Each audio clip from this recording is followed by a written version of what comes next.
Seeing the statues on Easter Island is something many travelers hope to do someday. Hearing an island song by one of its celebrated residents is what Kelefa Sanneh can offer us right now. Concert pianist Mahani Teave has traveled the world, but Rapa Nui, sometimes known as Easter Island, is her home. Rapa Nui, that's what we call ourselves here also. That's our people, the Rapa Nui people. It's a triangle-shaped island about the size of Washington, D.C., but way out in the South Pacific. And it's best known for these statues, called moai. Scholars think they were built to honor the island's elders. Our ancestors were all voyagers, and maybe that's what's in my blood too, this coming and going. In the 1700s, Dutch explorers came to Rapa Nui. They landed on Easter, so they called it Easter Island. Easter Island, that's the English name. Miki Makihara, a linguistic anthropologist at Queens College in New York, has been studying Rapa Nui culture for 30 years.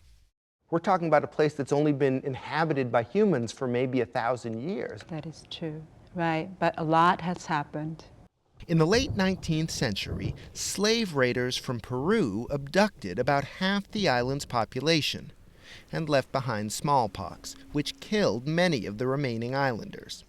Only 111 Rapa Nui survived.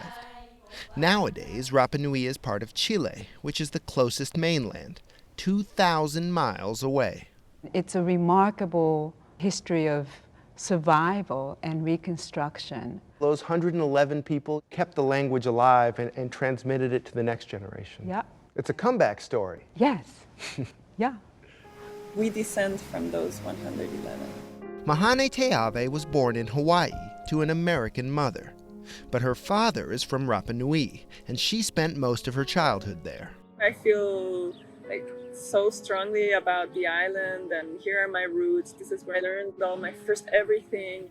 She still remembers the day she heard that someone had brought something new onto the island, a piano. We gotta go see that piano, let's go see. So we get to the lady's house and she opens the door. Please, can I go touch your piano? And I don't think she even got a chance to answer. And then after that, I was like, please, please, I want piano lessons. There were no piano teachers on the island, so Teave asked the woman who owned the piano to give her lessons. She got a piece of paper out, she drew some lines, and said, these are the notes, go home and learn them. I memorized what each little thing and each little line and space meant. And after a few days, she said, you know what, you can start coming to practice at my house.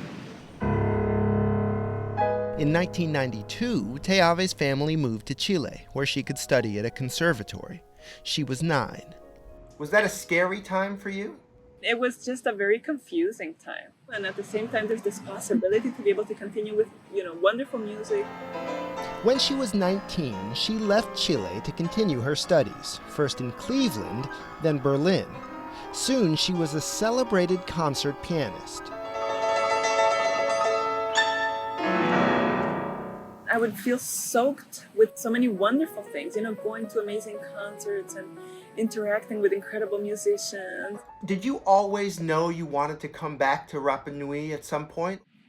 Well, I always felt the connection to the island. What about the children? They don't have any chance to study, and who's ever going to do anything about it?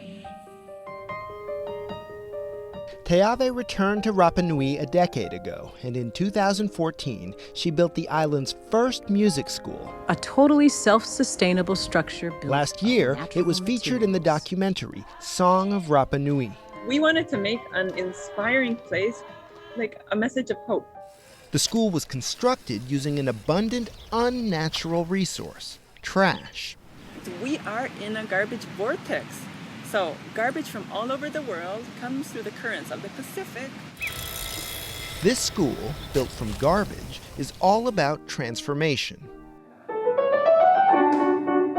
Are you hoping to find the next great concert pianist on Rapa Nui? The children have the possibility to develop their talents, but I really think it's important that they cultivate the values, the virtues that are learned.